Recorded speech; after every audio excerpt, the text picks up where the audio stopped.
సరే ఈ రోజు వచ్చేసి మన టాపిక్ అండి. ఈ రోజు మనం ఎస్సీ ఎస్టీ అట్రాసిటీస్ అండ్ వరకట్న వేధింపులు నిరోధక చట్టంపై చర్చించుకుందాం అనే అంశంపై ఈ రోజు మనం ప్రోగ్రామ్ జరగబడుతుంది. కాబట్టి కింద స్క్రోల్ నెంబర్కి ఒకసారి కాల్ చేసినట్టయితే లైవ్లో ప్రస్తుతం మనతో పాటు సుధాకర్ గారు ఉన్నారు. వారిని అడిగి మరిన్ని విషయాలు తెలుసుకుందాం.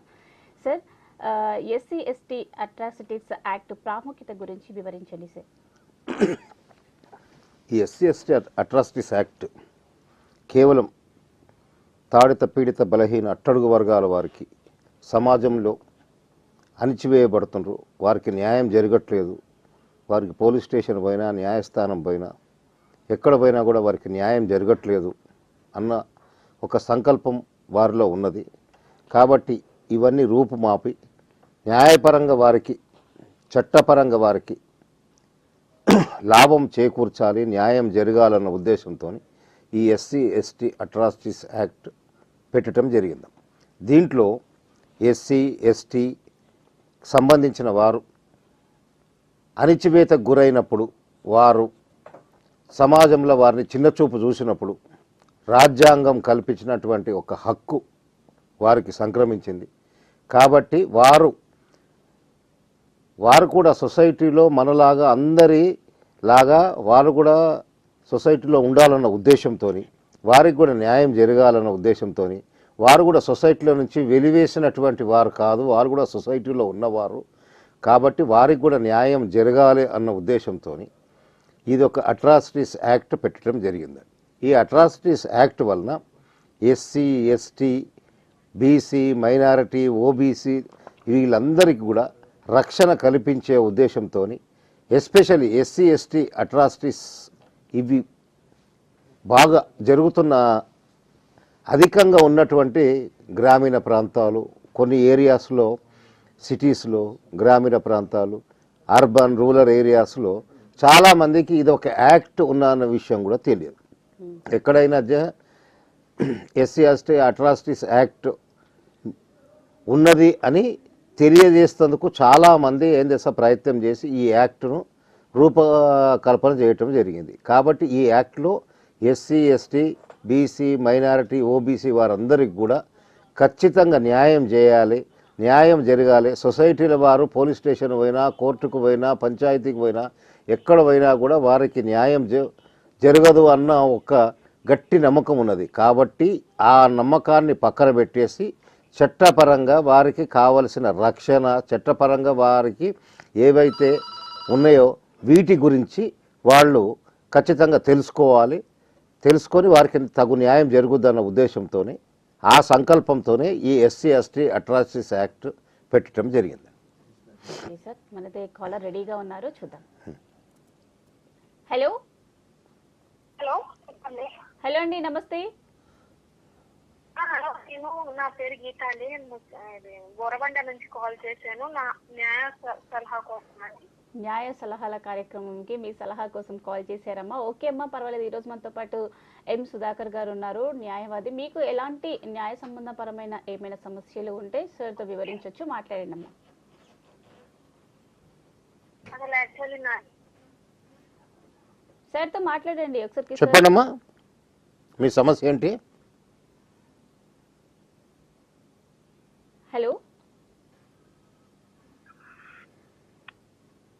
హలో నా హస్బెండ్ వాయిస్ కట్ అవుతుంది. కొంచెం సిగ్నల్ ఉన్న ఏరియాకి వచ్చి కాల్ చేయండి అమ్మా, మాట్లాడండి. సిగ్నల్ ఉన్న ఏరియాకి రండి, మీ వాయిస్ ఏమి వినిపించట్లేదు. అంటే మా హస్బెండ్ డ్రైవర్స్ కోసము వేసారండి, దానికోసం ఎలా వెళ్ళాలని అడుగుతున్నాను. ఓకే, పర్వాలేదు. మీరు అడిగే క్వశ్చన్ కొంచెం గట్టిగా అడగండి, ఎందుకంటే వాయిస్ అంత డిస్టర్బెన్స్గా ఉంది కాబట్టి క్లారిటీ లేదు మీ క్వశ్చన్లో. Okay okay. అంటే మా హస్బెండ్ గురించి అండి, నా మీద డైవర్స్ కేసు వేశారు. ఓకే, చెప్పండి అమ్మా. మీ పైన డైవర్స్ కేసు వేశాడు మీ హస్బెండ్. ఓకే. సో అందుకనేసి ఇప్పుడు లోక్ అదాలత్ లో జడ్జ్మెంట్ ఇచ్చారు, కంపల్షన్ ఇస్తానని అన్నాడు. కానీ 1 year అవుతుంది. డివోర్స్ కాకుండానే అతను అసలు నాకేమి మెయింటెనెన్స్ ఇవ్వడం లేదు మ్యామ్, ఎలాగా వెళ్ళాలి అని. ఓకే అమ్మా, మనతో పాటు సార్ చెప్పండి. హలో. చెప్పండి అమ్మా, చెప్పండి, కంప్లీట్ చేయండి. అంటే యాక్చువల్లీ నేను హెల్త్ ఇష్యూస్ కూడా ఉన్నాయండి. నేను ప్యారలైజ్ అయ్యాను. ఇద్దరు బాబులు కూడా పుట్టారు. పిల్లల్ని వాళ్ళు తీసేసుకున్నారు. నేను పోషించలేను అనేసి. కానీ డివోర్స్ కాకుండానే నాకు ఎలాంటి కంపల్షన్ ఇవ్వకుండానే అతను పిల్లల్ని ఉంచేసుకొని పిల్లల్ని కూడా చూపించడం లేదండి. ఓకే, వాటికి సంబంధించి మీకు సలహాలు కావాలి అమ్మా. సలహాలు ఏ కోర్టులో వేశారమ్మా ఈ డైవర్స్ కేసు? డైవర్స్ కేసు అండి. అదే అమ్మా, ఏ కోర్టులో వేశారు? సిటీ సివిల్ కోర్ట్ అండి, ఫ్యామిలీ కోర్టులో. సిటీ సివిల్ కోర్ట్, ఫ్యామిలీ కోర్టులో మీ వారు మీ పైన విడాకుల గురించి దరఖాస్తు చేసిండ్రు. ఇచ్చారండి, ఇచ్చారు. ఇది ఏ సంవత్సరంలో వేశారమ్మా? 2020లో ఇచ్చారండి. 3 years అవుతుందండి. 2020లో వేశారు. అయితే మరి ఏమైందమ్మా ఆ కేసు? జడ్జిమెంట్ వచ్చిందా? ఏంటండి? జడ్జిమెంట్ వచ్చిందా? జడ్జిమెంట్ అయింది. కోర్టులో కౌన్సిలింగ్ కూడా ఇచ్చారు మెజిస్ట్రేట్ మురళీమోహన్ సార్ గారు. సరేమ్మా, మీకు మరి విడాకుల గురించి మీరు ఒప్పుకున్నారా? నాకు విడాకులు ఇచ్చేస్తామా, మా ఆయనకి విడాకులు ఇచ్చేస్తా అని మీరు చెప్పినరా అక్కడ జడ్జి గారి దగ్గర?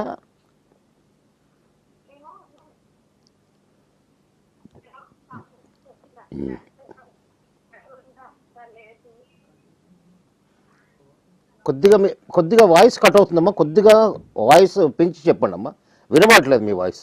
కట్ అవుతుందమ్మా మీ వాయిస్.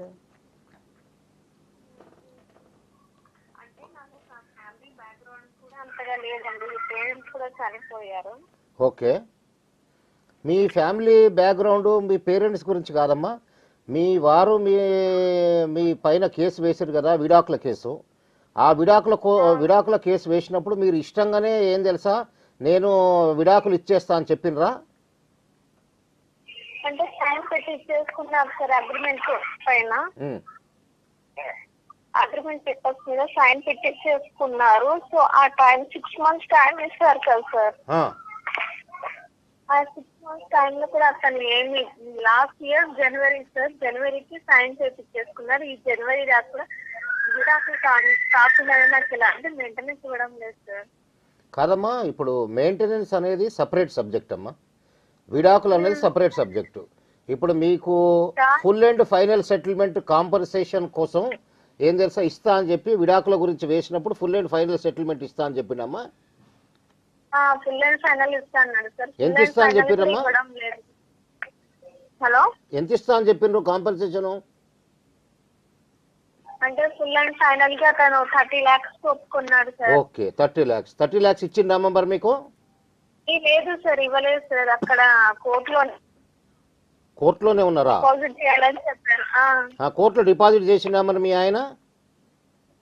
లేదండి, నాకు ఎలాంటి ఇంకా అమౌంట్ రాలేదు అసలు. మరి టైం ఎప్పుడు ఉందమ్మా? వాయిదా ఎప్పుడు, డేట్ ఎప్పుడు ఉంది అది? వాయిదా చూస్తున్నారు సార్. ఎంత వెళ్ళొస్తున్నానో అసలు ఏది జరగడం లేదు సార్. నాకు యాక్చువల్లీ ఫైనాన్షియల్ కూడా చాలా ప్రాబ్లమ్, హ్యాండిక్యాప్. సరే, మీ ఫైనాన్షియల్ ప్రాబ్లం ఉంది కరెక్టే, కానీ మీరు కోర్టులో కేసు వేసిన తర్వాత ఒక డేట్ పెడతారు కదమ్మా, 6 నెలలు టైం పెడతారు కదా. 6 నెలల తర్వాత మ్యూచువల్ డైవర్స్ వేసుకుంటే 6 నెలలు టైం పెట్టారు. ఆ టైం రోజు మీరు వెళ్ళిన కోర్టుకి పోనీ నేను సైన్ పెట్టలేదు, అతను కూడా ఏమి మెయింటెనెన్స్ ఇవ్వడం లేదు సార్. నాకు చాలా ఇబ్బందిగా ఉంది. ఎలాగా ప్రాసెస్ కాదమ్మా, ఇప్పుడు మీరు మరి ఈ అమౌంట్ ఇస్తా కోర్టులో డిపాజిట్ చేయాలని జడ్జి గారు చెప్పారు కదా, చెప్పినప్పుడు అమౌంట్ డిపాజిట్ చేసిండు అతను కోర్టులో? చేయలేదు సార్. అతను 1 రూపీ కూడా నా పేరిట ఏమి వేయలేదు సార్. సరే అమ్మా, ఇప్పుడు మీరు మరి వెళ్ళి ఏం తెలుసా జడ్జి గారికి ఏం తెలుసా, మీరు రైటింగ్లో ఒక దరఖాస్తు ఇవ్వండి. సార్ ఏం తెలుసా, పలానా రోజున ఏంటంటే 30 lakhs ఇస్తా అని చెప్పి ఒప్పుకొని డేట్ పెట్టిండు, మరి ఇంతవరకు కూడా నాకు 30 lakhs రాలేదు, ఈ విషయమై ఏం తెలుసా తగు చర్య తీసుకోండి అని చెప్పి ఆ జడ్జి గారికి మీరు ఓరల్గా చెప్పండి. ఓరల్గా చెప్పండి, ఒకటి రైటింగ్లో కూడా ఇవ్వండి. తమరితోని మనవి చేయటం ఏమనగా, నాది మా భర్త నా పైన డైవర్స్ కేసు వేసిండు, అది 6 నెలల తర్వాత 30 లక్షల రూపాయలు కోర్టులో డిపాజిట్ చేయాలని చెప్పి తమరు ఆదేశించారు. తమరు ఆదేశాన్ని వారు ఏం తెలుసా బేఖాతరు చేస్తుండ్రు, కాబట్టి నాకు అతను ఒప్పుకున్న 30 లక్షల రూపాయలు నాకు ఇవ్వాలి అని చెప్పి మీరు ఒకసారి ఏం తెలుసా ఓరల్గా చెప్పండి. తర్వాత ఒకసారి రైటింగ్లో కూడా ఇవ్వండి. ఇస్తే జడ్జి గారు ఏం తెలుసా అతనికి మీ హస్బెండ్కు డైరెక్షన్ ఇస్తారు, మీరు ఏంటంటే ఇక్కడ కోర్టులో పిటిషన్ వేసిండ్రు, 30 లక్షల రూపాయలు ఇస్తా అని చెప్పి ఒప్పుకున్నారు. మరి ఆ 30 లక్షల రూపాయలు మీ భార్యకి ఇవ్వాలి అని చెప్పి ఖచ్చితంగా జడ్జి గారు వారిని ఆదేశిస్తారు. ఇక మీకు మెయింటెనెన్స్ రాదమ్మా. ఎందుకంటే ఒకసారి ఏంటంటే ఫుల్ అండ్ ఫైనల్ సెటిల్మెంట్ 30 లక్షల రూపాయలకి ఏం తెలుసా మీరు ఒప్పుకొని సంతకం పెట్టారు కాబట్టి ఇంకా మీకు మెయింటెనెన్స్ వచ్చి క్వశ్చన్ ఏంటిదంటే అతను ఇప్పుడు 30 lakhs ఏం ఇవ్వలేరు కదా సార్. ఇప్పుడు అగ్రిమెంట్ అయ్యింది 1 year అవుతుంది. మరి 1 year లోపు నాకు 1 year కింద అగ్రిమెంట్ అయింది. 1 year నుంచి మీకు ఏం మెయింటెనెన్స్ ఇవ్వట్లేదు అని మీరు అంటారు, అంతే కదమ్మా? అతను ఆ రోజు సైన్ పెట్టి చేసుకొని అతని నుంచి అదేమ్మా, మీరు ఏం చేయండి, ఆ జడ్జి గారి దగ్గరికి కోర్టుకి వెళ్ళి జడ్జి గారి దగ్గరికి వెళ్ళి, సార్ ఇట్లా ఆ రోజు సంది నాకు 30 lakhs ఇస్తా అని చెప్పిండ్రు, ఆ రోజు నుంచి ఈ రోజు దాకా నాకు మెయింటెనెన్స్ కూడా మంత్లీ మెయింటెనెన్స్ ఇప్పించండి, నా ఆర్థిక పరిస్థితి బాగలేదని చెప్పి ఒక దరఖాస్తు ఇవ్వండి. ఇస్తే జడ్జి గారు దానిపైన కూడా సరైన ఆర్డర్ ఇస్తారండి మీకు. మీ వాయిదా ఎప్పుడుందమ్మా మళ్ళీ? ఏంటి సార్, మొన్ననే పోయి వచ్చాను సార్ 19th వెళ్ళినప్పుడు మరి మీరు 19th వెళ్ళింది కదమ్మా, అప్పుడు జడ్జి గారికి మరి ఏం తెలుసా ఈ విషయం చెప్పిండ్రా? 30 లక్షల రూపాయలు ఇస్తాను ఒప్పుకున్నాడు మా ఆయన, ఇంతవరకు నాకు డబ్బులు ఇవ్వట్లేదు, నా పరిస్థితి బాగలేదు, మరి ఆ రోజు నుంచి ఈ రోజు దాకా కొంచెం నాకు మెయింటెనెన్స్ ఇవ్వమని ఏం తెలుసా మా భర్తకి ఆదేశించండి అని చెప్తే జడ్జి గారు ఆదేశిస్తారు. మరి మీకు మెయింటెనెన్స్ కూడా వస్తుంది కదమ్మా. మీరు చెప్పినరా ఈ విషయం? లేదు సార్, రాలేదు ఆ రోజు. ఎవరు? జడ్జి గారు సార్. జడ్జి గారు సార్ యాక్చువల్లీ ఇక్కడ సిటీ సివిల్ కోర్ట్ నుంచి ట్రాన్స్ఫర్ అయ్యారంట సార్. ఎవరమ్మా? జడ్జి గారు ట్రాన్స్ఫర్ అయినరా? సిటీ సివిల్ జడ్జి గారు అక్కడికి గోంగిరి కోర్టుకి వెళ్ళిపోయారంట సార్. మరి కొత్త జడ్జి గారు రాలేదమ్మా? కొత్త జడ్జి గారు వచ్చారు కానీ కలవనిస్తలేరు సార్, అసలు మాట్లాడనిస్తలేరు మేడం. లేడీ మేడం అన్నారు, ఇవ్వడం లేదు సార్. సరే మళ్ళీ వాయిదా ఎప్పుడు ఇచ్చిరమ్మా? అదాలత్ లో స్టేట్మెంట్ అయింది సార్, మళ్ళీ లోక్ అదాలత్ వాళ్ళని కలవాలంటే ఎలా సార్? కాదమ్మా, మళ్ళీ వాయిదా ఎప్పుడుంది? ఇప్పుడు వాయిదా అయితే ఏమీ లేదు సార్. ఆ లాయర్ గారు ఫోన్ చేస్తే వెళ్ళాలి సార్, అంతే. అయితే ఒక పని చేయండి అమ్మా, ఎట్టి పరిస్థితుల్లో మీరు అక్కడ సిటీ సివిల్ కోర్టులో లోక్ అదాలత్ ఉంటుందమ్మా. ఆ లోక్ అదాలత్ చైర్మన్ గారు ఉంటారు, చైర్మన్ గారు కానీ సెక్రటరీ గారు కానీ ఉంటారు. వాళ్ళని పోయి మీరు కలిసి మీకున్నటువంటి బాధ, మీ ప్రాబ్లం ఏముందో వారికి చెప్పండి. అక్కడ ప్రెసిడెంట్ గారు సెక్రటరీ గారు ఉంటారు, అక్కడ ఎవరికో ఒకరికి మీ సమస్య చెప్పండి, చెప్తే వాళ్ళు పరిష్కారం చేస్తారు. ఓకే సార్, 3 years తిరుగుతున్నాను సార్, ఎలాంటి న్యాయం దొరకలేదు అనేసి మీకు కాదమ్మా, మీరు ఇప్పుడు ఒక పని చేయండి. ఇప్పుడు మీరు ఏం తెలుసా, వాయిదా కన్నా మొదలు ఒక రోజు లీగల్ సర్వీస్ అథారిటీ ఉంటుంది, అక్కడికి వెళ్తే చైర్మన్ గారు ఉంటారు, లేకపోతే చైర్మన్ గారు కానీ సెక్రటరీ గారు ఉంటారు. ఆ చైర్మన్ ఆర్ సెక్రటరీ గారిని కలిసి ఈ విషయాన్ని చెప్పండి. మా వారు నా పైన విడాకుల కేసు వేసిండండి, మరి 6 నెలలు అయిపోయింది, జడ్జి గారి సమక్షంలో 30 లక్షలు ఇస్తాను ఒప్పుకున్నారు, మరి ఆ 30 లక్షల రూపాయలు నాకు ఇవ్వలేదు, ఆ రోజు నుంచి నాకు మెయింటెనెన్స్ కూడా ఇవ్వట్లేదు కాబట్టి నాకు ఆ 30 లక్షల రూపాయలు ఆ రోజు నుంచి ఈ రోజు దాకా నాకు మెయింటెనెన్స్ ఇవ్వమని చెప్పి జడ్జి గారికి ఏం చేసా చెప్పండి. లేదంటే ఆ లీగల్ సర్వీసెస్ చైర్మన్ గారు కానీ సెక్రటరీ గారు కానీ విషయం చెప్పండి. చెప్తే వారు మీకు సలహా ఇస్తారు, ఏ విధంగా ఎవరిని కలవాలి, ఏ విధంగా ప్రొసీడ్ కావాలో వాళ్ళు చెప్తారు. సరే, రైట్. సో థ్యాంక్ యూ అండి, థ్యాంక్ యూ ఫర్ కాలింగ్. మీరు న్యాయ సలహాల కార్యక్రమం చూస్తూ ఉన్నట్టయితే కింద స్క్రోల్ అవుతున్న నెంబర్కి ఒకసారి కాల్ చేసినట్టయితే సుధాకర్ సార్తో మీరు పర్సనల్గా మాట్లాడొచ్చమ్మా. ఎందుకంటే మీ డీటెయిల్స్ ఇంకా ఫోన్లో కొంచెం స్ట్రక్ అవుతూ ఉన్నాయి కాబట్టి కొంచెం సిగ్నల్ ఉన్న ఏరియాకి వచ్చి మీరు క్లియర్గా ఎక్స్ప్లెయిన్ చేసినట్టయితే అప్పటికైనా కూడా సార్ మీకు ప్రాబ్లమ్స్ అర్థం చేసుకొని మీకు అంతా క్లియర్గా వివరించారు కదా. సో సార్ చెప్పిన ప్రాసెస్ అయితే ప్రొసీడ్ కండమ్మా. ఇంకా మీకు ఫర్దర్గా ఇంకా నాకు డౌట్స్ ఉన్నాయి, ఇంకా మాట్లాడాలి, ఇంకా నేను సార్ని కూడా విజిట్ చేయాలి అనుకుంటే కింద స్క్రోల్ అవుతున్న నెంబర్కి ఒకసారి కాల్ చేసినట్లయితే డైరెక్ట్గా విజిట్ చేయొచ్చు, ఫోన్లో కూడా ఒకసారి మాట్లాడితే మీకు ఇంకా క్లియర్గా తెలిసిపోతుంది అనమాట. సరే, ఇందాక తను చెప్పినట్టుగా వాళ్ళ బాబు వాళ్ళని తీసుకెళ్లారు, సో నేను నా హెల్త్ పాడవడం వల్ల నేను ఒక్కదాన్నే ఉండాల్సి వస్తుంది అంటారు. అంటే భార్యాభర్తలు ఎప్పుడైతే డివోర్స్ తీసుకోవడం వల్ల పిల్లల్ని అంటే ఎక్కువగా ఫస్ట్ ప్రిఫరెన్స్ ఎవరికి ఇస్తారు సార్? ఫస్ట్ ప్రిఫరెన్స్ మదర్కే ఇస్తారు. ఓకే. వాళ్ళు మైనారిటీ తీరేంత వరకు పిల్లలు మైనారిటీ తీరేంత వరకు మదర్ దగ్గరే ఉండాలమ్మా. ఫస్ట్ ప్రయారిటీ మదర్కే ఇస్తారమ్మా. మదర్ చూసే పరిస్థితుల్లో లేదు, మదర్ చూడలేదు, ఆర్థిక పరిస్థితి లేదు అనుకున్నప్పుడు హస్బెండ్ తీసుకొని పోవచ్చు. ఒకవేళ పిల్లలు కనుక తల్లి దగ్గరే ఉన్నట్టయితే తండ్రి చూడాలనుకుంటే కోర్టులో వార్డ్స్ అండ్ గార్డియన్ యాక్ట్ కింద ఒక పిటిషన్ వేసి మా పిల్లలను నన్ను చూస్తానికి ఏం తెలుసా పర్మిషన్ ఇవ్వాలంటే జడ్జి గారు పర్మిషన్ ఇస్తారు. వారంలో ఒక రోజు లేకపోతే నెలలో 2 రోజులు, సాయంత్రం లేకపోతే ఉదయం లేకపోతే మధ్యాహ్నం ఎక్కడో ఒక దగ్గర ఒక 2 అవర్స్ 3 అవర్స్ ఆ పిల్లలను తీసుకొచ్చి ఎవరైతే పిటిషన్ వేస్తారో భర్త వేస్తే భర్త దగ్గరికి, భార్య వేస్తే భర్త భార్య దగ్గరికి తీసుకెళ్ళి అప్పచెప్పినట్టయితే ఆ 2 అవర్స్ ఆ పిల్లలతోని వారు తల్లి కానీ తండ్రి కానీ వారితో ఏం చేస్తారు కూర్చొని మాట్లాడి వారితో గడిపి ఆ టైం అయిపోయిన తర్వాత ఆ పిల్లల్ని వారికి మళ్ళీ అప్పచెప్పే డైరెక్షన్ కోర్టు నుంచి పొందొచ్చండి. కాబట్టి ఈ కేసులో ఆవిడ చూసే పరిస్థితి లేదు, ఆర్థిక పరిస్థితి లేదు, నేను చూసే పరిస్థితి లేదు అన్నప్పుడు వాళ్ళ ఫాదర్ తీసుకొని పోయాడు. ఒకవేళ ఈ అమ్మాయి మళ్ళీ వాళ్ళని చూడదలుచుకుంటే కోర్టులో పిటిషన్ వేసి నాకు నా పిల్లలను చూడాలనిపిస్తుంది అంటే వారంలో ఒకసారి లేదా నెలలో 2 సార్లు 3 సార్లు జడ్జి గారు ఒక అవకాశం ఇస్తారు, ఆ టైం ఇస్తారు. ఒక కామన్ ప్లేస్ ఈ మదర్కి ఫాదర్కి ఉన్నటువంటి ఒక కామన్ ప్లేస్లో తీసుకొచ్చి ఆ పిల్లల్ని అక్కడ ఉంచినట్టయితే ఈ మదర్ కానీ ఫాదర్ కానీ పోయి వాళ్ళతో ఏం చేస్తా 1 or 2 అవర్స్ మాట్లాడచ్చు చేయొచ్చు. ఒకవేళ అది కూడా ఆ డైరెక్షన్ ప్రకారం పిల్లల్ని తీసుకొని రాకపోతే మళ్ళీ కోర్టులో ఏం చేస్తా పిటిషన్ వేసి కోర్టు వారు పిల్లలను చూస్తానికి పర్మిషన్ ఇచ్చింది, అయినా సరే మా ఆయన తీసుకురావట్లేదు లేకపోతే మా భార్య తీసుకురావట్లేదు అని చెప్తే వాళ్ళకి స్పెసిఫిక్ డైరెక్షన్ ఇస్తే వాళ్ళు మళ్ళీ ప్రవేశపెడతానికి పిల్లలను కామన్ ప్లేస్లో ప్రవేశపెట్టి తండ్రి కానీ తల్లి కానీ మాట్లాడటానికి వెసులుబాటు ఉందమ్మా చట్టంలో. Okay sir, thank you sir, thank you. చాలా చక్కగా వివరించారు చాలా మందికి. సార్ ఇంకొకటి వచ్చేసి కుల వివక్ష మన దేశంలో ఇంకా కొనసాగుతున్నట్లు మనం తరచూ వార్తల్లో చూస్తున్నాం, వీటిపైన మీరేమంటారు? లేదమ్మా, ఇప్పుడు కుల వివక్ష ఎక్కడో మారుమూల ప్రాంతాల్లో 1 అర తప్పిస్తే maximum now people all are educated. అందరికీ ఏంటంటే భాష మీద పరిజ్ఞానం ఉంది, సమాజం మీద అవగాహన ఉన్నది. కాబట్టి ఈ కులము అన్నది ఇప్పుడు పెద్దగా వివక్ష ఉన్నది అన్ని మాత్రం దాఖలాలు చాలా తక్కువ.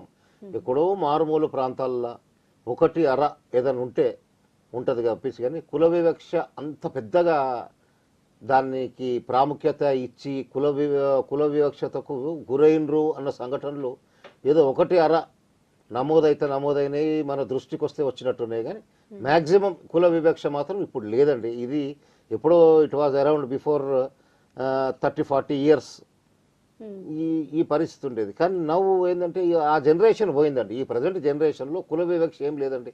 కుల వివక్ష ఏం తెలుసా అదండి, now SC people ST people are allowed into temples, are allowed into community halls, are allowed for marriages ఇవన్నీ ఉండేది. పూర్వకాలంలో ఒక 30-40 సంవత్సరాల క్రితం అయితే ఈ ఎస్సీ ఎస్టీస్ని టెంపుల్స్కి రాకపోవటము, పబ్లిక్ వాటర్ ఫెసిలిటీ ఉన్న దగ్గరికి వాళ్ళని రాకపోవటము ఇవి జరిగేది. కానీ ఇప్పుడు అదేం లేదమ్మా. ఇప్పుడు ఆ పర్టికులర్ పరిస్థితులు కానీ ఆ పర్టికులర్ సీన్ కానీ ఆ కుల వివక్ష అయితే 99.9% లేదు. ఎక్కడైనా 1 అర ఏదైనా ఎక్కడో మారుమూల ప్రాంతాల్లో ఇంటీరియర్ గ్రామాల్లో మారుమూల ప్రాంతాల్లో ఉండేది. ఇప్పుడైతే లేదమ్మా నాకు తెలుసు. ఓకే, అంటే కొన్ని గ్రామాలలో చూస్తూ ఉన్నాం సార్ ఇట్లాంటివి. అంటే కొన్ని గ్రామాల్లో విజిట్ చేసినప్పుడు పల్లెల్లో ఇలాంటివి చూస్తూ అయితే అట్లాంటి సంఘటనలు జరిగినప్పుడు ఇమీడియట్గా నియరెస్ట్ పోలీస్ స్టేషన్లో ఒక కంప్లైంట్ లాడ్జ్ చేయొచ్చు. ఆ పోలీస్ కంప్లైంట్ కనుక ఎంటర్టైన్ చేయకపోతే ఆ పై అధికారి దగ్గరికి వెళ్ళి మేము పలానా దగ్గర పలానా అధికారికి దరఖాస్తు ఇచ్చినాం, వాళ్ళు మా దరఖాస్తును పట్టించుకోలేదు కాబట్టి దీనిపైన తగు న్యాయం చేయండి అని పై అధికారికి ఇవ్వండి, లేదంటే ఆ పై అధికారికి ఇవ్వండి. ఒక దరఖాస్తు ఇస్తే వాళ్ళు ఖచ్చితంగా న్యాయం చేస్తారు. అది కాకపోతే డిస్టిక్లో అయితేనేమో ఏంటంటే ఇమీడియట్గా డిస్టిక్ కలెక్టర్ ఉంటాడండి, ఆ డిస్టిక్ కలెక్టర్ దగ్గరికి వెళ్ళి మాకు ఇట్లాంటి ఇన్కన్వీనియంట్ జరిగింది, మాకు అసహనానికి గురైంది, మాకు సమాజంలో మాకు వెన్నుపోటు పొడిచిండ్రు, మాకు తగిన న్యాయం జరగలేదు, మమ్మల్ని సమాజం నుంచి వెలివేసిండ్రు అన్న సందర్భాలు ఉంటే కలెక్టర్ గారికి ఒక దరఖాస్తు ఇచ్చినట్లయితే కలెక్టర్ గారు వెంటనే ఒక అధికారికి ఇచ్చి ఏం చేస్తే దీనిపైన విచారణ చేపట్టి రిపోర్ట్ చేయమంటారు, వారికి తగు న్యాయం జరుగుద్దాం. ఓకే సార్, కాలర్ అయితే రెడీగా ఉన్నారు, చూద్దాం. Hello hello madam. హలో అమ్మా, నమస్తే. నమస్తే మేడం. నమస్తే అమ్మా, మీ పేరు ఎక్కడి నుంచి కాల్ చేస్తున్నారు? నేను బంజారాస్ నుంచి చేస్తున్నా మేడం. బంజారా హిల్స్ నుంచి. మీ పేరమ్మా? నా పేరు కృష్ణవేణి. కృష్ణవేణి గారు, చూస్తున్నారా న్యాయ సలహాలు కార్యక్రమం? చూస్తున్నారా? మనతో పాటు లాయర్ గారు సుధాకర్ గారు ఉన్నారు. మేడం. ఓకే, సో మీ సార్ కూడా నమస్కారం అమ్మా. నమస్తే. చెప్పండి అమ్మా, మీ ప్రాబ్లం ఏంటో సార్తో చెప్పండి. మా నాన్నకు 2 భార్యలు, మా పెద్దమ్మ పిల్లలం మేము. అయితే మేము 3 ఆడపిల్లలము, ఆమెకు 3 మగ పిల్లలు, చిన్న ఆమెకు.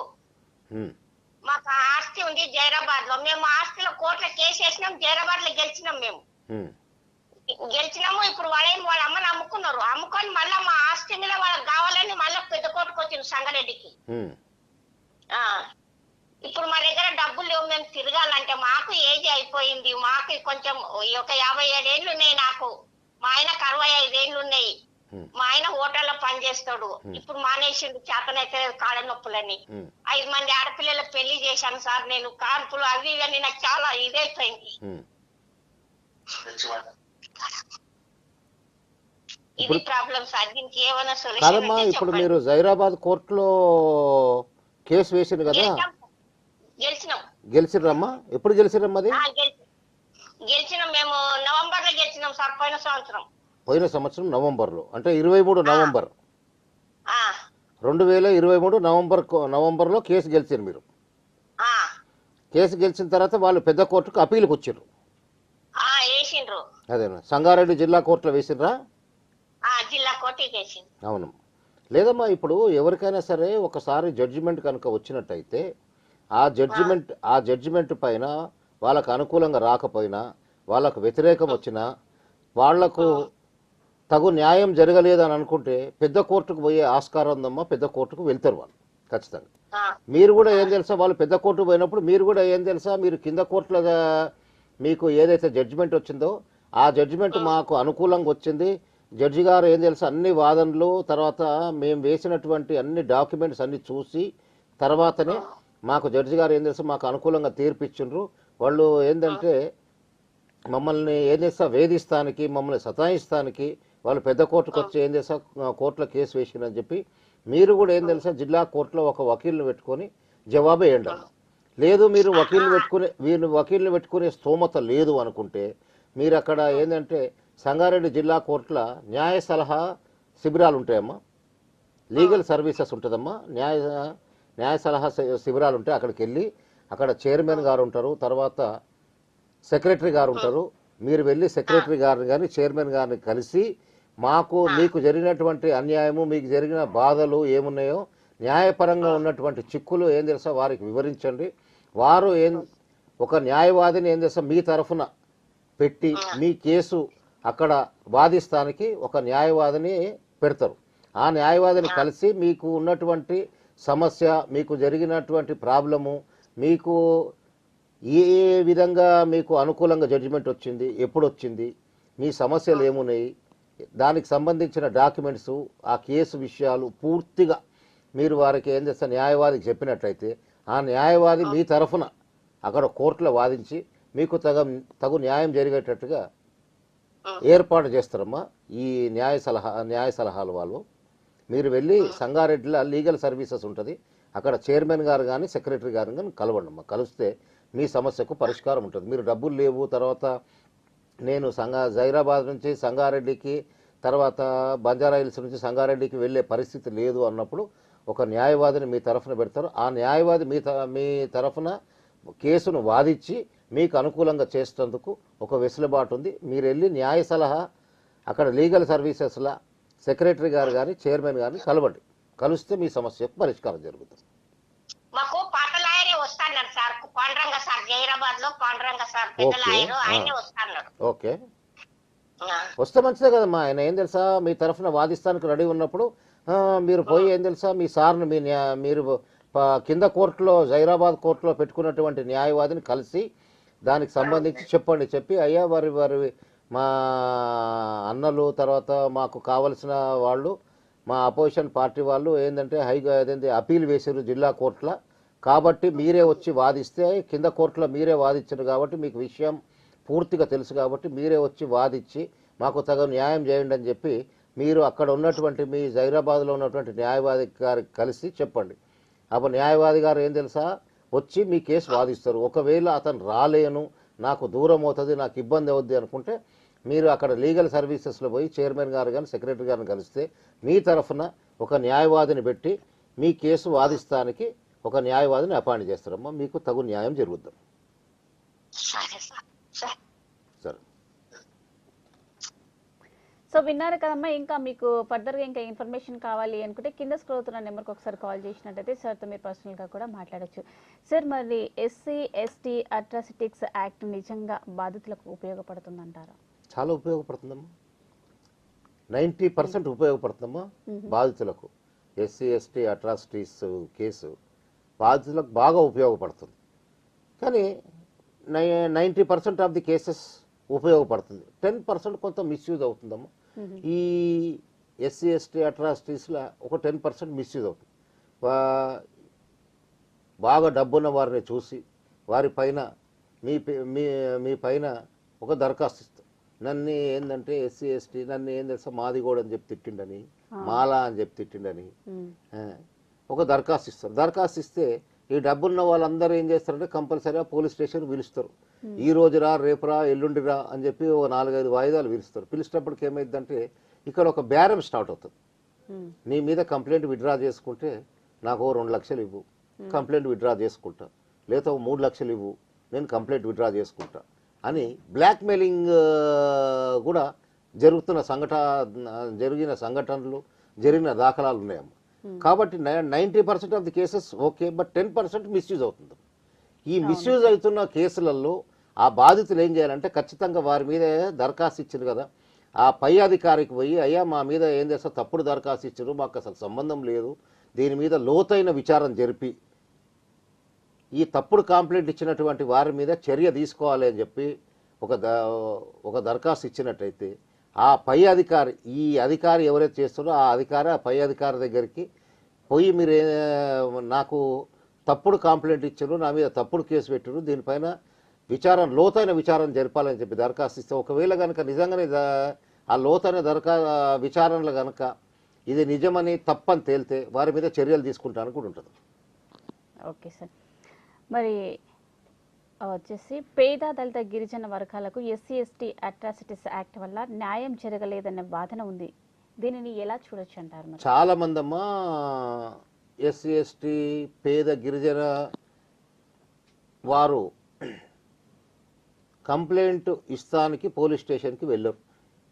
ఎందుకంటే వారికి టైం లేదు, పోలీస్ స్టేషన్ దాకా వెళ్తే వారు ఇచ్చిన దరఖాస్తు పట్టించుకోరు అన్నది ఒక గట్టి నమ్మకం వాళ్ళకు ఉందాం.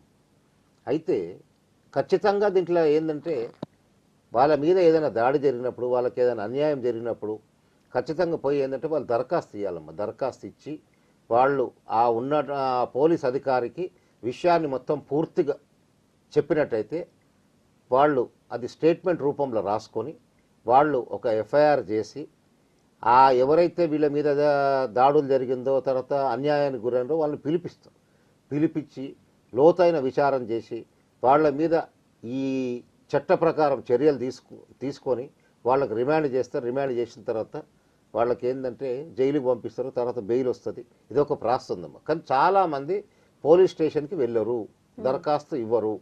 వాళ్ళు పోతానికి వాళ్ళ దగ్గర డబ్బులు ఉండవు, తర్వాత ఎవరో ఒకరు తీసుకొని పోవాలి. తీసుకొని పోయిన తర్వాత అక్కడ పోలీస్ స్టేషన్లో పోయినప్పుడు అధికారం ఉండకపోతే ఒక గంట అరగంట వెయిట్ చేయాల్సి వస్తుంది.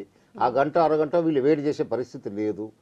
ఒక రోజు పోలీస్ స్టేషన్ పోతే ఆ రోజు మొత్తం ఏం తెలుసా పోతుంది. అదే కనుక వాళ్ళు వృత్తి ప్రకారం ఏం తెలుసా వాళ్ళు ఏదైతే చేసే పని ఉంటుంది కదండి, ఆ పనికి పోయినట్టయితే వాళ్ళకు ఓ 200-300 వస్తుంది. ఈ 200-300 వదులుకొని పోలీస్ స్టేషన్ దగ్గర పోయి గంటల తరబడి కూర్చొని ఆ రోజు ఆ 200-300 లాస్ చేసుకొని పోయి దరఖాస్తు ఇచ్చే పరిస్థితులు కూడా చాలామంది ఉండరమ్మా. అందు గురించి పోలీస్ స్టేషన్ పోతే మాకేం చేయరులే అనేది ఒక జనరల్ కాన్సెప్ట్ సైకాలజీ మైండ్లో కూర్చుండిపోయిందాం వాళ్ళకు. కానీ అది ఆ మైండ్లో నుంచి తీసేసి ఖచ్చితంగా ఇప్పుడు ఎక్కడ పోయినా సరే పోలీస్ స్టేషన్ పోతే కంపల్సరీ ఒక దరఖాస్తు ఇస్తే వాళ్ళు ఒక రిసీట్ ఇస్తారు.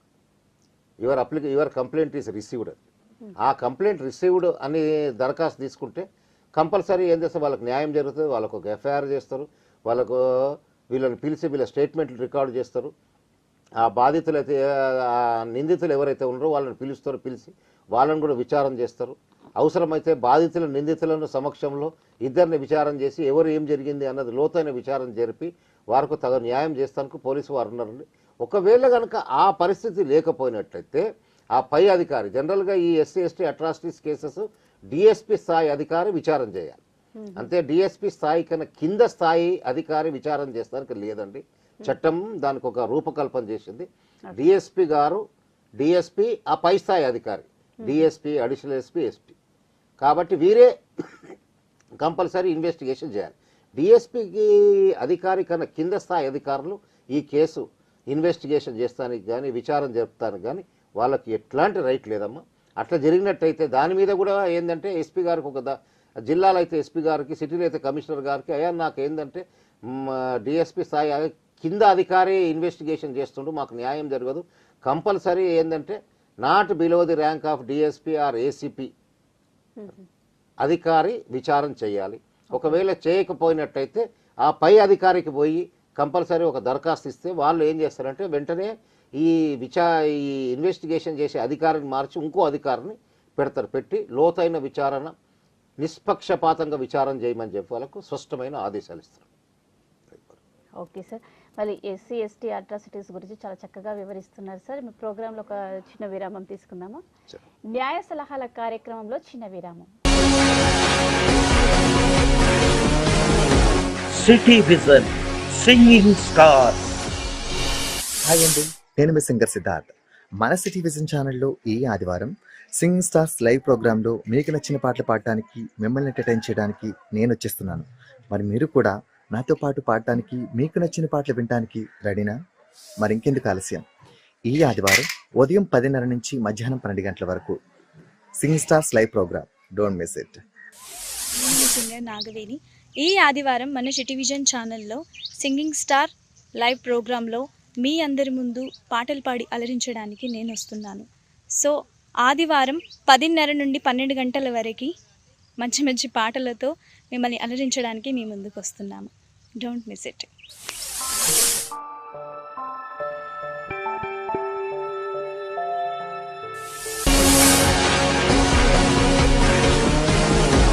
City vision singing star. City vision devotional services. శుభకార్యాలకు శ్రీరస్తు, పూజా కార్యక్రమాలకు శుభమస్తు. మీ ఇంట్లో వివాహాలు, పూజలు, వ్రతాలు, నోములు ఏ శుభకార్యమైనా చేస్తున్నారా? వధూవరుల జాతకం పరిశీలించాలా? లగ్నాలు, సుముహూర్తాలు నిర్ణయించాలా? గృహ నిర్మాణాలు, వ్యాపార భవనాలు వాస్తు ప్రకారం నిర్మించాలనుకుంటున్నారా? మీకు అండదండగా ఉండి సేవలందించేందుకు, మీ శుభకార్యం నిర్విఘ్నంగా, నిర్భయంగా చేసుకునేందుకు సిటీ విజన్ డివోషనల్ సర్వీసెస్కి కాల్ చేయండి. జ్యోతిష, వాస్తు, శుభకార్యాలకు సంబంధించిన ఎలాంటి సందేహాలు, సమస్యలున్నా ఫోన్ ద్వారా లేదా స్వయంగా విచ్చేసి నిష్ణాతులైన పండితుల శాస్త్రీయ సలహాలు పొందే గొప్ప సదవకాశం. అన్ని శుభకార్యాలకు, పేరంటాలకు, పూజా ఏర్పాట్లకు కావలసినవన్నీ మా వద్ద లభిస్తాయి. ఇంటి గడపలకు పసుపు కుంకుమలు, పచ్చని తోరణాలు, మంగళ వాయిద్యాలు, కర్పూర చందన పన్నీటి సుగంధాలు, శుభకార్యాలకు శ్రీకారం. City vision devotional services. మీ సేవల కోసం మాకు కాల్ చేయండి. సంప్రదించండి మా ఫోన్ నెంబర్. సోమవారం రోజు సిటీ విజన్ మీ ముందుకు తీసుకురాబోతున్న ప్రోగ్రామ్. ప్రతి రోజుకు ఒక ప్రాముఖ్యత ఉంటుంది. Best of the day. ప్రతి డైరెక్టర్ కి ఒక heroine combination. Director, heroine. Old is gold అంటారు. అలాంటి ప్రోగ్రామ్ గోల్డెన్ హిట్. ప్రతి హీరోయిన్స్ కి కొన్ని స్పెషాలిటీస్ ఉంటూనే ఉంటాయి. Celebrity life program. ప్రతి సినిమా వెనుక ఒక స్టోరీ ఉంటుంది. ఆ డైరెక్టర్ కష్టం వెనుక ఉన్న నిజమైన సక్సెస్.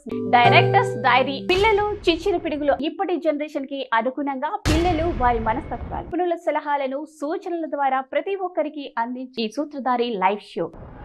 ఆనాటి మధుర స్మృతులను కలకలిపి ఈ స్వరధారలు అందరూ అగ్ర హీరోయిన్స్, గొప్ప గొప్ప నటన, అలాంటి మహానటుల కోసం ఈ మహానటి ఒక సెలబ్రిటీ స్టార్డమ్ యొక్క రియాలిటీ లైఫ్ స్టోరీ సెల్ఫీ సినీ కబుర్లను ప్రతిరోజు మేము మీ ముందుకు తీసుకువస్తున్నాం సినిమా టాకీస్ ద్వారా. వేల కోట్ల నవ్వుల సమూహాన్ని కలగలిపి లాఫింగ్ క్లబ్, ఇవన్నీ సోమవారం రోజు సిటీ విజన్ లైవ్ లో మీకోసం. Don't miss it. సిటీ మన దేశంలోని 5 కోట్ల కేబుల్ వినియోగదారుల గుండె చప్పుడు. సిటీ పూర్తిగా ట్రైనింగ్ తీసుకున్న నిపుణులు, వారికి రోజంతా సహకరించే కస్టమర్ కేర్ టీంతో, వినియోగదారులకు సులువుగా అనిపించే వెబ్సైట్స్ తో, అతి సౌకర్యవంతమైన పథకాలతో సుమారు 800 ప్రదేశాల్లో అన్ఇంటరప్టెడ్ గా ఇంటర్నెట్ సర్వీసెస్ ను ప్రొవైడ్ చేస్తోంది. సిటీ ఇప్పుడు మీ ముందుకు తీసుకువస్తోంది ఫైబర్ టు హోమ్. తిరిగి న్యాయ సలహాల కార్యక్రమానికి స్వాగతం. మీరు న్యాయ సలహాల కార్యక్రమానికి కాల్ చేయాలి అనుకుంటే కింద స్క్రోల్ అవుతున్న నెంబర్కి కాల్ చేసినట్టయితే ప్రజెంట్ మనతో పాటు సుధాకర్ సార్ గారు ఉన్నారు. మీరు అడిగిన వాటికి కరెక్ట్గా సమాధానం ఆన్సర్లు అయితే చెప్పగలుగుతున్నారు కాబట్టి మీరు కాల్ చేయాలనుకుంటే కింద స్క్రోల్ అవుతున్న నెంబర్కి కాల్ చేస్తే సరిపోతుంది. సార్, మరి ఎస్సీ ఎస్టీ అట్రాసిటీ యాక్ట్ కింద నమోదయ్యే కేసుల్లో కింద స్థాయి పోలీసులు అధికారులకు విచారణ లేదని అంటారు కదా, మరి ఏ స్థాయి అధికారం దర్యాప్తు చేస్తారో, దర్యాప్తు ఎంత కాలంలో పూర్తవుతుంది అంటారు? చూడమ్మా, ఈ ఎస్సీ ఎస్టీ అట్రాసిటీస్ యాక్ట్లో compulsory not below the rank of DSP జిల్లాలలో అయితే, సిటీలలో అయితే not below the rank of ACP assistant commissioner of police. వీళ్ళిద్దరే ఆ స్థాయి అధికారులే ఈ SC ST atrocities case investigation చేయాలి.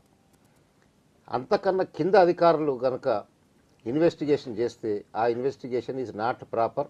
ఆ ఇన్వెస్టిగేషన్ నాట్ ప్రాపర్ అని చెప్పి పై అధికారికి ఒక దరఖాస్తు ఇచ్చి వారికి ఫిర్యాదు చేస్తే కంపల్సరీ ఏం చేస్తే అధికారిని మార్చేసి ఈ డిఎస్పి స్థాయి అధికారిని ఏసీపీ స్థాయి, అంటే డిస్టిక్లో అయితే డిఎస్పి, సిటీలో అయితే ఏసీపీ, ఈ అధికారే కంపల్సరీ ఇన్వెస్టిగేషన్ చేయాలండి. అంతకన్నా కింద స్థాయి అధికారి చేస్తానికి లేదు, చట్టం ఒప్పుకోదు, చట్టం వెసులుబాటుకి లేదు. కంపల్సరీ వీళ్ళే ఆ కేసు ఇన్వెస్టిగేట్, ఆ కేసులో కూడా ఫలానా అధికారి ఇన్వెస్టిగేషన్ చేయాలని చెప్పి ఆ పై అధికారి, జిల్లాలో అయితే ఎస్పీ గారు, సిటీలో అయితే కమిషనర్ గారు రిటర్న్గా ఆర్డర్స్ ఇస్తారు. So and so officer is appointed as investigation officer to investigate so and so SC and SC atrocities case registered by so and so police అని చెప్తారు. కాబట్టి కంపల్సరీ ఈ కేసు డిస్ట్రిక్ట్లో అయితే డిఎస్పీ, సిటీలో అయితే ఏసీపీ గారే కంపల్సరీ ఇన్వెస్టిగేషన్ చేయాలండి. అంతకన్నా కింది అధికారం చేస్తానికి లేదండి. ఈ ఇన్వెస్టిగేషన్లో మినిమం 6 months లోపల ఇన్వెస్టిగేషన్ కంప్లీట్ అయ్యి ఛార్జ్షీట్ ఫైల్ చేయాలండి. ఒకవేళ కనుక 6 months దాటిపోయింది, ఇన్వెస్టిగేషన్ జరగలేదు, ఛార్జ్షీట్ వేయకపోతే ఈ బాధితుడు వెళ్ళి ఆ అధికారికి, జిల్లాలో అయితే ఎస్పీ గారికి, సిటీలో అయితే కమిషనర్ గారికి పోయి నేను ఒక ఫిర్యాదు చేశాను, దానిపైన పోలీసులు కేసు నమోదు చేసిండ్రు, ఇప్పటికి 6 నెలలు అయిపోయింది, సంవత్సరం అయిపోయింది, మరి దీనిపైన ఎలాంటి ఇన్వెస్టిగేషన్ చేయలేదు, ఎలాంటి స్టేట్మెంట్ రికార్డ్ చేయలేదు, ఎలాంటి ఛార్జ్షీట్ ఫైల్ చేయలేదు అని చెప్పి రైటింగ్లో ఒక దరఖాస్తు రాసి తీసుకుపోయి ఆ పై అధికారికి ఇస్తే ఆ పై అధికారి వెంటనే ఆ ఏ అధికారి అయితే ఇన్వెస్టిగేషన్ ఆఫీసర్లో ఆ ఇన్వెస్టిగేషన్ ఆఫీసర్కి వాళ్ళు లిఖితపూర్వకంగా ఆర్డర్స్ ఇస్తారు. A complaint was received by so and so person that you are not you have not investigated the case in the minimum mandatory time of 6 months and you have not investigated the case on proper lines. కాబట్టి మీరు తగు చర్య తీసుకొని ఇమీడియట్గా investigation చేసి కోర్టులో chargesheet దాఖలు చేయండి అని చెప్పి వారికి రైటింగ్లో ఆర్డర్స్ ఇస్తారండి. కాబట్టి కంపల్సరీ ఏంటంటే ఆ స్పెసిఫైడ్ టైం లోపల వాళ్ళు ఇన్వెస్టిగేషన్ చేసి కంపల్సరీ ఛార్జ్షీట్ కోర్టులో ఫైల్ చేయాలి. ఇది ప్రాసెస్ అండి.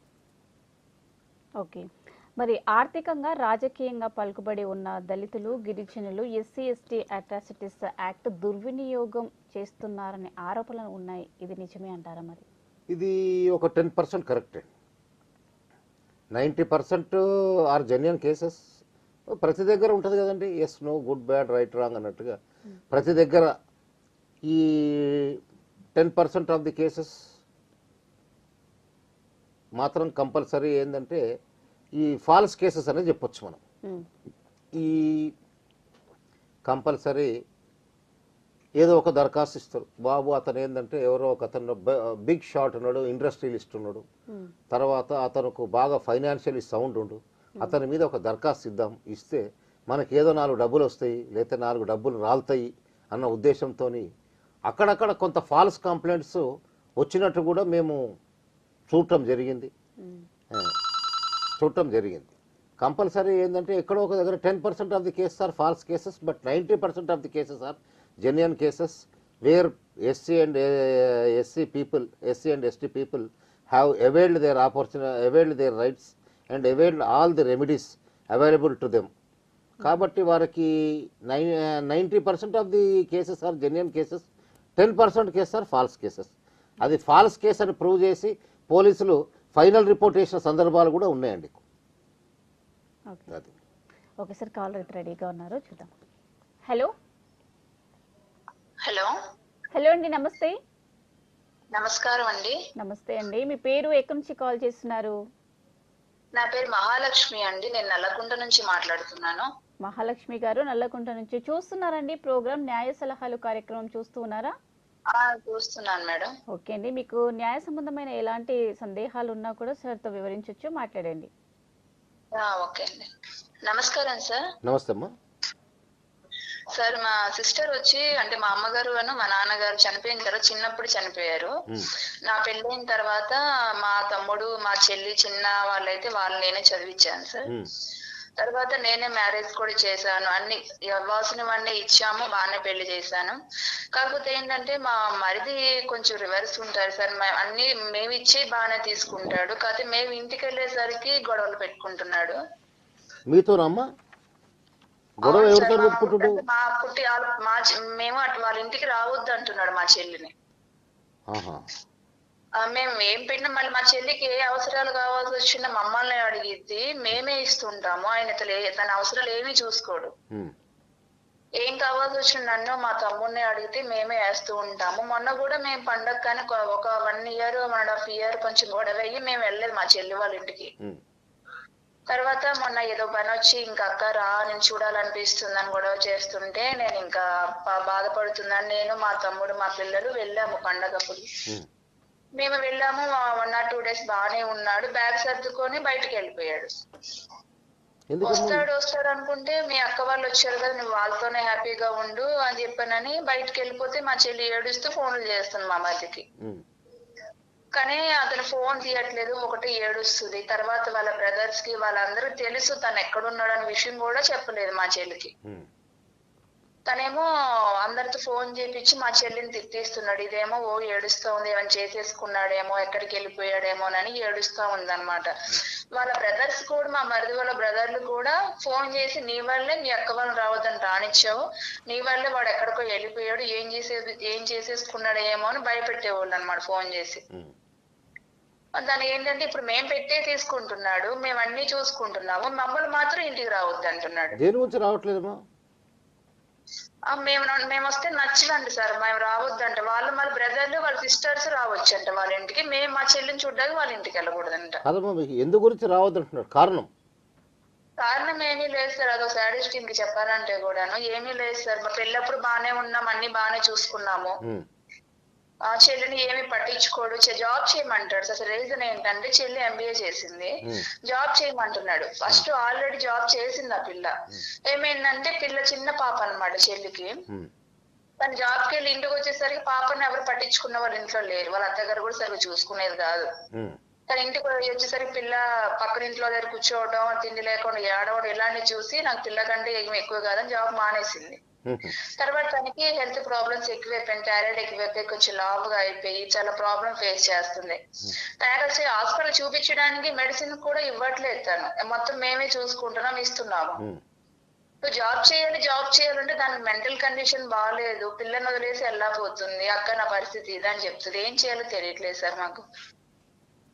కాదమ్మా, ఇప్పుడు మీరు ఏంటంటే వెళ్ళినప్పుడు అతను ఇంట్లో నుంచి బయటికి వెళ్ళిపోయాడు కదా, ఎందుకు నుంచి వెళ్ళిపోయినా దాని మీద మీరు ఏమైనా విచారం చేసిండ్రా? విచారలేదు సార్, మేము ఆ ఇంటికి వచ్చి ఉన్నామని చెప్పని బెదిరించడానికి వెళ్ళిపోయాడు బయటికి. కానీ మీరు వస్తే అతను వెళ్ళిపోయిండు అని ఎవరు చెప్పినండి? మీ సిస్టర్ చెప్పినరా ఈ విషయం మీకు? మేము వెళ్ళి ఉన్నాక ఒక రోజు ఉన్నాడు సార్, బ్యాగ్ సర్దుకొని వెళ్ళిపోయి ఫోన్ చేస్తే మీ అక్క వాళ్ళు వచ్చారు కదా, వాళ్ళు రానియొద్దంటే రానిచ్చావు, అందుకే నేను వెళ్ళిపోతున్నానని చెప్పి ఫోన్ చేసినప్పుడు చెప్పాడు అనమాట. ఎవరు చెప్పిండండి? మీకు చెప్పిండా మీ సిస్టర్ చెప్పిండా ఈ విషయం? మా సిస్టర్కి చెప్పాడు. మీ సిస్టర్కి. మరి మీ సిస్టర్ అడగలేదా దేని గురించి వెళ్ళిపోయినరు, ఎందుకు వచ్చారు వారు? మరి మా అన్ని అవసరాలకి వారు ఏం తెలుసు అన్ని విధాలు చూస్తున్నారు, అన్ని విధాల ఆర్థికంగా కూడా ఆదుకుంటున్నారు, మరి ఎందుకు వెళ్ళిపోయినని చెప్పి మీ సిస్టర్ అడగలేదా హస్బెండ్ని? అడిగింది సార్, అడిగినా సరే మేము ఇచ్చి తీసుకుంటాడంట కానీ మేమైతే వాళ్ళ ఇంటికి రావద్దు అంటున్నాడు.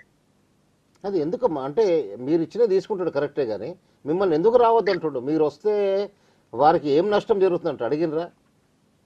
అంటే నేను మా చెల్లి వైపు సపోర్ట్ చేస్తున్నాను సార్, తను జాబ్ చేస్తుంది, తనకి హెల్త్ కండిషన్ బాగాలేదు, నేను కొంచెం గట్టిగా మాట్లాడాను. తన కండిషన్ బాగాలేనప్పుడు నువ్వు ఎందుకు ఫోర్స్ చేస్తున్నావు అని నేను కొంచెం గట్టిగా మాట్లాడేసరికి అది మేమంటే పడట్లేదు అతనికి. మీ మరిది గారు ఏం చేస్తారమ్మా? జాబ్ చేస్తారా? ఏం చేస్తారు? మార్కెటింగ్ చేస్తాడండి. ఎక్కడ అండి? ఇక్కడే సార్, నల్లకుంట సైడే. నల్లకుంట సైడ్. మీరు ఒక్కసారి ఎందుకైనా మంచిదమ్మా, ఒక్కసారి ఏం తెలుసా అతన్ని కూర్చోబెట్టి మాట్లాడండి. అసలు మేము ఏం తెలుసా ఎందుకు ఇష్టం లేదు, మేము పెట్టినాన్ని తీసుకుంటున్నాం కదా, మమ్మల్ని ఎందుకు రావద్దంటున్నావు ఏంది అన్న విషయం ఏం తెలుసా ఒక్కసారి ఏం తెలుసా మీరు అడగండి. అడిగితే సమాధానం చెప్తారు. సమాధానం చెప్పకపోతే మీరు న్యాయపరంగా అతని మీద పిటిషన్ ఒకటి ఏం తెలుసా కోర్టులో వేయండి. మమ్మల్ని ఏం తెలుసా అదేంది ఇంటికి వెళ్తే మమ్మల్ని వేధిస్తుండు, తర్వాత మమ్మల్ని ఏం తెలుసా ఈ విధంగా మమ్మల్ని హరాస్మెంట్ చేస్తున్నాడు అని చెప్పి మీరు ఒకటి పిటిషన్ కోర్టులో వేయచ్చు. మమ్మల్ని చూడటానికి పర్మిషన్ ఇవ్వట్లేదు, మా సిస్టర్తో మాట్లాడటానికి పర్మిషన్ ఇవ్వట్లేదు, మేము రాగానే వెళ్ళిపోతున్నాడు, తర్వాత మమ్మల్ని బెదిరింపులకు పాల్పడుతున్నాడని చెప్పి మీరు ఒక కోర్టులో ఒక పిటిషన్ ఇవ్వండి, మీకు తగు న్యాయం జరుగుతుంది. హలో, సో విన్నారు కదమ్మా, మీకు ఇంకేమైనా ఫర్దర్గా ఇన్ఫర్మేషన్ కావాలి అనుకుంటే, క్లియర్గా ఇంకా మీరు పర్సనల్గా మాట్లాడాలి అనుకుంటే కూడా కింద స్క్రోల్ అవుతున్న నెంబర్కి ఒకసారి కాల్ చేసినట్టయితే సార్తో పర్సనల్గా కూడా మాట్లాడవచ్చు అనమాట. సార్ ఇందాకైతే ఎస్సీ ఎస్టీ అట్రాసిటీస్ గురించి అయితే ఎందుకు దుర్వినియోగం చేస్తున్నారో వాటి గురించి అయితే చాలా చక్కగా వివరించారు. నెక్స్ట్ వచ్చేసి ఎస్సీ ఎస్టీ అట్రాసిటీస్ యాక్ట్ కింద కేసు నమోదైతే అరెస్టులు, రిమాండ్ లాంటివి ఉంటాయా? ఒకవేళ రిమాండ్ విధిస్తే వెంటనే బెయిల్ వచ్చే అవకాశాలు ఉంటాయా, లేదా స్టేషన్ బెయిల్ వస్తుందా? వాటి గురించి ఒకసారి ఎక్స్ప్లెయిన్ చేయండి సార్. లేదమ్మా, ఈ ఎస్సీ ఎస్టీ అట్రాసిటీస్ కేసులో కంపల్సరీ రిమాండ్ చేయాల్సిందేమ్మా, కంపల్సరీ రిమాండ్ చేయాల్సిందే. ఆ రిమాండ్ చేస్తే కంపల్సరీ జైలుకు వెళ్ళాల్సిందే. ఆ జైలుకు వెళ్ళిన తర్వాత ఆ జైలుకు వెళ్ళిన వ్యక్తి ఒక న్యాయవాదిని పెట్టుకొని ఓ దరఖాస్తు, బెయిల్ దరఖాస్తు కోర్టులో ఫైల్ చేయాలని. ఫైల్ చేసిన తర్వాత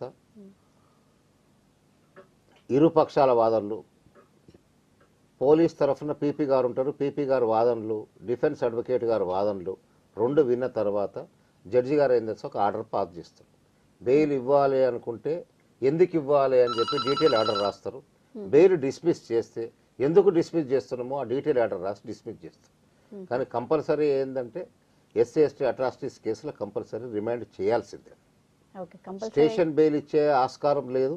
కానీ కొన్ని ప్లేసెస్లో ఈ మధ్యన సుప్రీంకోర్టు దాని ప్రకారం 41A ప్రకారం 41A ఇచ్చి వాళ్ళకి ఏంటంటే కొద్దిగా వెసులుబాటు కలిగిస్తుంది. కానీ గత ఈ 41A కన్నా మొదలు సుప్రీంకోర్టు జడ్జిమెంట్ రూలింగ్ కన్నా మొదలు, జడ్జిమెంట్ కన్నా మొదలు కంపల్సరీ రిమాండ్ చేసేవారు. ఈ మధ్య కొన్ని ప్లేసెస్లో అక్కడక్కడ 41A నోటీస్ ఇచ్చి ఏం చేస్తే స్టేషన్ బెయిల్ ఇస్తున్నారండి. స్టేషన్ బెయిల్ అయితే తీసుకోవచ్చు. ఓకే సార్, ఇంకొక కాలర్ రెడీగా ఉన్నారు, చూద్దాం. హలో హలో హలో అండి, నమస్తే. నమస్తే మేడం. నమస్తే మా, మీ పేరు ఎక్కడి నుంచి కాల్ చేస్తున్నారు?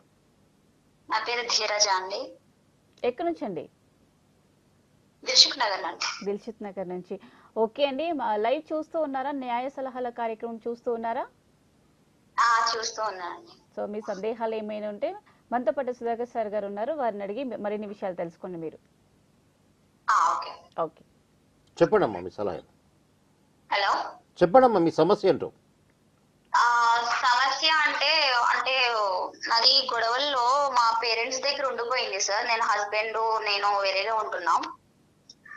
బేసిక్ గా మాది లవ్ మ్యారేజ్. అయిపోయిన తర్వాత మేము వేరేగా వచ్చేసాం. మా అత్తయ్య గారు మావయ్య గారు వాళ్ళ ప్రాపర్టీ అవి ఉన్నాయి కదా అని అక్కడ షిఫ్ట్ అయిపోయాం.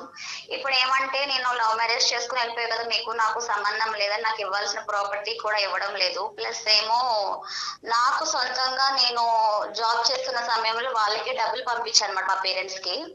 వాళ్ళు హౌస్ ల్యాండ్ కొన్నారు. ఆ ల్యాండ్ కూడా నాది కదా, మిగతా వాళ్ళ కష్ట స్వయర్జితము మా డాడీ వాళ్ళది నాకు వద్దు. బట్ నేను పంపించిన డబ్బులతో కొన్నది కూడా కనీసం నాకు ఇమ్మంటే కొంచెం గొడవలుగా ఉంది. అదేమన్నా నాకు రిప్లేస్ అవుతుందా? కాదమ్మా మీది లవ్ మ్యారేజ్ బేసికల్గా. అవునండి. లవ్ మ్యారేజ్ ఎప్పుడైందండి మ్యారేజ్? నేను మ్యారేజ్ చేసుకుని అప్పుడే 9 క్వార్టర్ ఈ వచ్చే వారికి 10 years అయిపోతుంది సార్. 10 years. మీరు ఈ ఉద్యోగం చేసిండ్రు అని అన్నారు కదమ్మా, ఏ సంవత్సరం దాకా ఉద్యోగం చేశారమ్మా? 2012 ఆ టైంలో చేశాను సార్. 2012 నుంచి ఎప్పటి వరకు చేసినామా ఉద్యోగం? స్టార్టింగ్ లో వచ్చిన దగ్గర నుంచి సాలరీ తక్కువైన సమయంలోంచి వాళ్ళకి పంపించేశాను మొత్తం. కాదమ్మా మీరు 2012లో ఉద్యోగం చేశారు, ఎక్కడ చేసిండ్రు? బెంగళూరు సార్. బెంగళూరులో ఏం జాబ్ చేశారమ్మా? Software sir. Software, okay. అప్పుడు మీకు ఎంత వస్తుందమ్మా శాలరీ? స్టార్టింగ్ అయితే నాకు 15-20 సార్. 15-20. 15,000. 15-20 వచ్చిన డబ్బులు మొత్తం ఏం తెలుసా మీ పేరెంట్స్కి పంపించేస్తున్నా? మా పేరెంట్స్ కి పంపించేశాను. ఎందుకంటే నాకు ఓన్లీ ఫుడ్ తో సుద్దా అక్కడ ఉండడానికి కూడా క్వార్టర్స్ సుద్దా వాళ్ళే అరేంజ్ చేశారు. నాకు ఇంకా ఖర్చులు ఏమి ఉండేవి కాదు. ఓన్లీ ఇంకా మనీ పంపించేస్తా ఉండేదాన్ని. 1-2 సార్లు మా గోల్డ్ అయితే రూపంలో కొన్నది మా అమ్మ, అది ఓన్లీ చైన్ రూపంలో. మిగతా అంతా ల్యాండ్ తక్కువ రేట్ లో పడింది అనేసి నేనే కొనమని చెప్పాను అనమాట. అప్పుడు ఎక్కడ కొన్నారమ్మా ల్యాండ్? హలో, ల్యాండ్ ఎక్కడ కొన్నారమ్మా? ల్యాండ్ మా ఊర్లో కొన్నాను సార్, ఏపీలో పల్లెటూరు, ఈస్ట్ గోదావరిలో. ఎంత కొన్నారమ్మా? అది 3 కుంచాలు చెప్పారు సార్ అప్పుడు. 3 కుంచాలు. 3 కుంచాలు. ఎంత పెట్టుకున్నారమ్మా అప్పుడు మీ పేరెంట్స్? మనీ అయితే 2 lakhs లోపలనే పడ్డది సార్ అప్పుడు. మరి 2 lakhs లోపల కొన్నారు? కొంచెడు 2 lakhs లోపల పడ్డది. మరి 3 ఆటలకి తెలియదు, గుర్తులేదు కానీ. బట్ అన్నయ్యతో కూడా జాయింట్ గా కొనుక్కున్నాం. అన్నయ్య నేను కలిపి కొన్నాం అనమాట. వేరే వాళ్ళది కలుస్తుంది అంటే మమ్మీది ఇచ్చేసి అప్పుడు వేరే చోట్ల ఉన్నది అమ్మేసి, అమ్మకి పొలం ఉంటే అది అమ్మి అన్నదారు సరుకున ఇవ్వాల్సింది 2 కలిపి కొనుక్కున్నాం జాయింట్ లో. బట్ నా అమౌంట్ అయితే కలిపి ఉంది కదా, నాదైనా నాకు ఇవ్వండి అని అంటున్నాను అనమాట. మీ ఆ దస్తావేజులో మీ పేరు కూడా ఉందమ్మా? మీ అన్నయ్య గారి పేరు మీ పేరు? ఉంది. స్టేషన్ సమయంలో వచ్చే చేయించుకున్నా. ఎంత ఉందండి ల్యాండ్ జాయింట్ గా ఇద్దరికి కలిపి?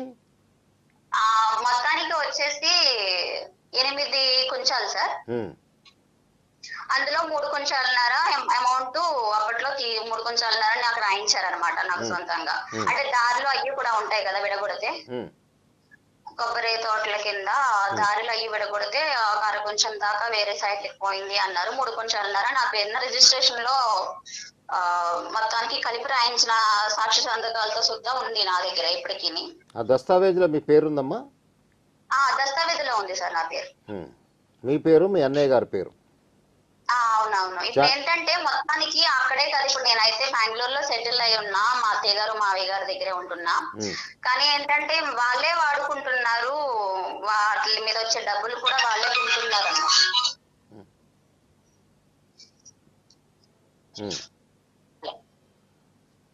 ఇప్పుడు ఆ దస్తావేజ్ మీ దగ్గర ఉందమ్మా?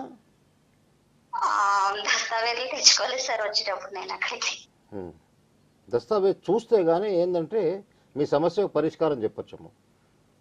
దస్తావేజ్ చూస్తే మీ సమస్యకు పరిష్కారం. దస్తావేజు అది ఒరిజినల్ ఎవరి దగ్గర ఉందమ్మా? మీ పేరెంట్స్ దగ్గర ఉందా? అమ్మ వాళ్ళ దగ్గర ఉందండి.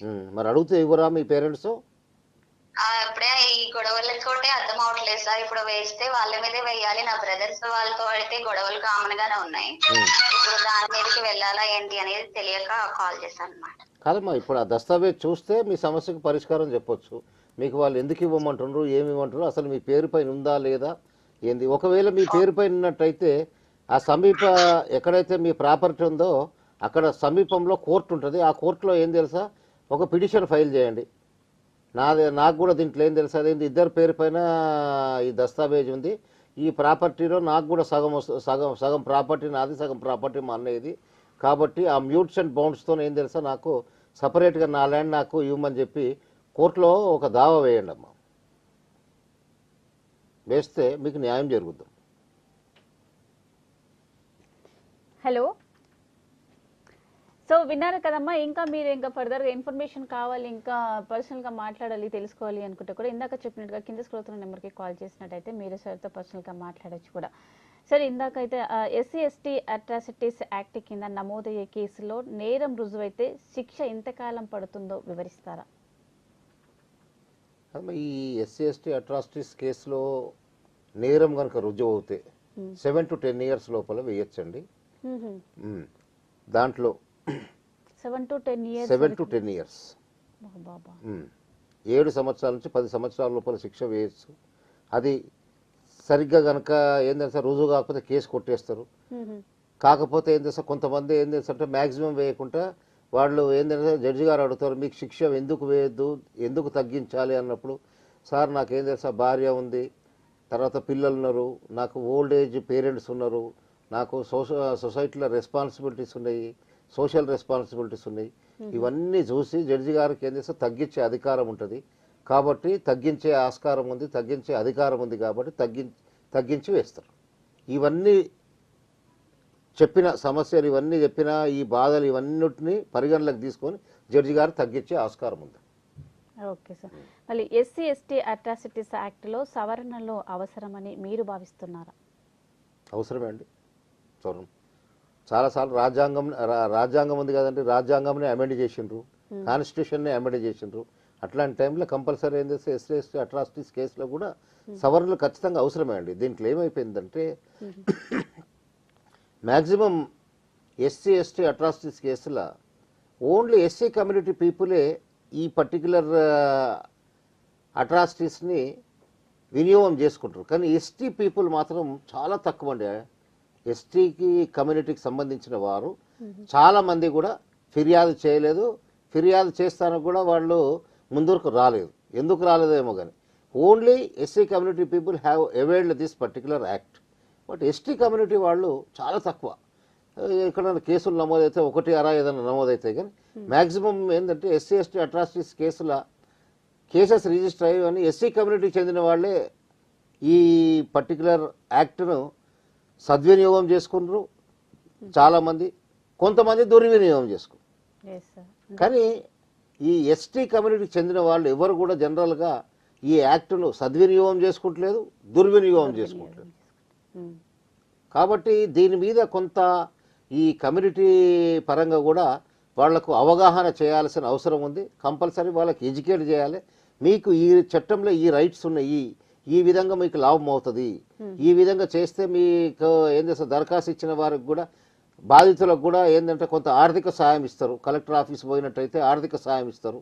మీరు కలెక్టర్ ఆఫీస్లో వెళ్ళి మీకు బాధితులకు కూడా కొంత న్యాయం జరుగుద్ది అన్న దాని మీద ఈ ఎస్టీ కమ్యూనిటీ వారికి కొంత అవగాహన చేయాల్సిన అవసరం ఉందండి. Thank you sir, thank you very much sir. అసలు న్యాయ సలహాల కార్యక్రమంకి వచ్చేసి ఎస్సీ ఎస్టీ యాక్ట్ అట్రాసిటీస్ గురించి చాలా చక్కగా వివరించినందుకు thank you very much sir. Thank you. So ఇదండి ఇవాల్టి న్యాయ సలహాల కార్యక్రమం. మరో న్యాయ సలహాల కార్యక్రమంలో మళ్ళీ కలుసుకుందాం. అంతవరకు చూస్తూనే ఉండండి సిటీ విజన్. నమస్తే.